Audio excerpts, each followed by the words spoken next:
Je suis Jean-Pierre Gattuso, je suis directeur de recherche au CNRS et je travaille au laboratoire d'océanographie de Villefranche-sur-Mer. Comme beaucoup de personnes de ma génération, quand j'étais jeune, j'ai été fasciné par les documentaires et les livres du commandant Cousteau, qui a, c'est sans nul doute, généré beaucoup d'océanographes. Et donc voilà, j'étais passionné par l'océan et j'ai voulu faire des études d'océanographie et devenir océanographe moi-même. Moi je suis né à Antibes, donc pas loin d'ici. J'ai fait mes études à l'université de Nice en grande partie, un peu à Marseille. Et puis ensuite, j'ai suivi le traditionnel parcours du combattant des jeunes chercheurs, faisant un postdoc en Australie, mais ça n'a pas été une punition, ça a été une période fantastique. J'ai commencé mes études sur l'océanographie en 1982, passé ma thèse en 1987 et je suis chercheur au CNRS depuis 1990.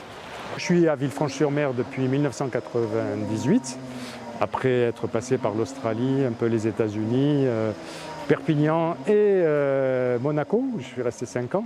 Donc c'est aussi un point intéressant du métier de chercheur. À l'époque, on voyageait beaucoup. Maintenant, on essaye de voyager beaucoup moins pour réduire notre empreinte carbone. Ça a des conséquences aussi sur les campagnes, etc. Notre empreinte carbone est élevée. D'être affecté comme ça dans différents pays, ça a été quelque chose d'absolument enthousiasmant.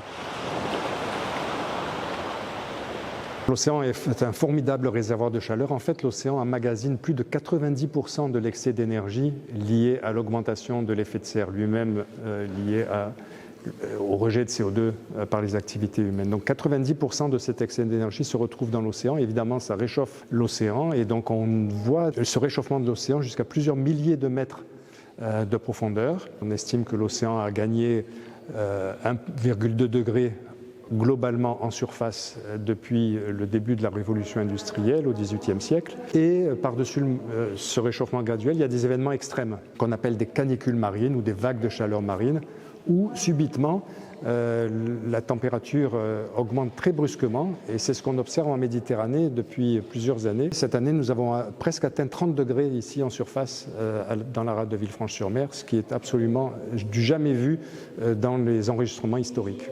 L'océan absorbe aussi un quart des émissions de CO2 par les activités humaines, ce qui d'une certaine manière est une bonne nouvelle, parce que si on n'avait pas un océan, on aurait plus de gaz carbonique dans l'air et donc des changements climatiques encore plus puissants que ceux que l'on voit ou que l'on prévoit.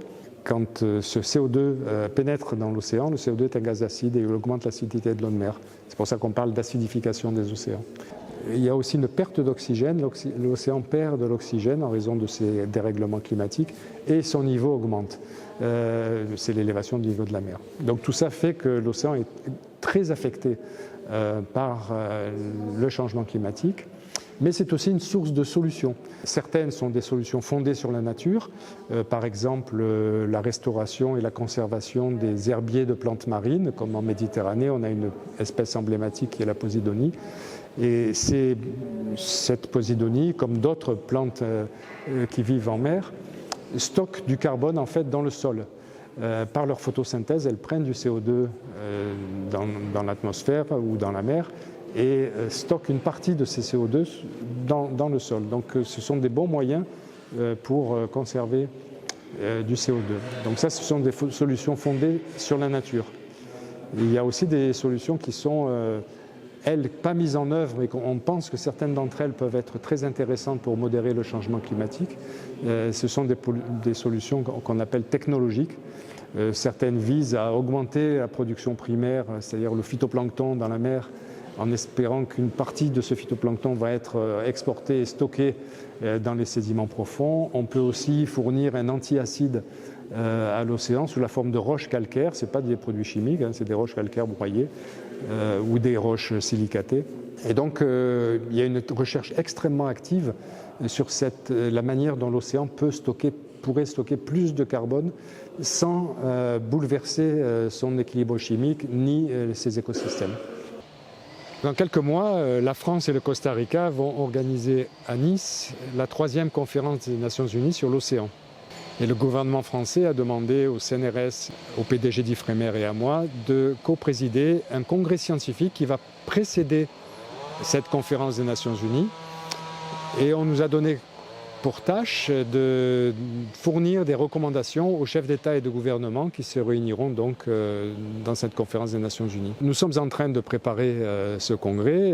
Nous avons reçu 1400 contributions, près de 2000 participants qui vont donc faire le point sur une dizaine de thématiques que l'on a prédéfinies et qui ont toutes trait à des engagements internationaux ou dans des traités en cours de négociation dans une enceinte multilatérale. Il y a beaucoup de thèmes qui sont très importants dans l'océan et peu de gens réalisent en fait que tout le monde bénéficie de l'océan. Même quand on habite à 2 ou 3 000 km d'un océan ou d'une mer, on bénéficie de sa régulation du climat, on bénéficie des produits alimentaires qui viennent de l'océan, donc l'océan est bénéfique à l'ensemble de la planète.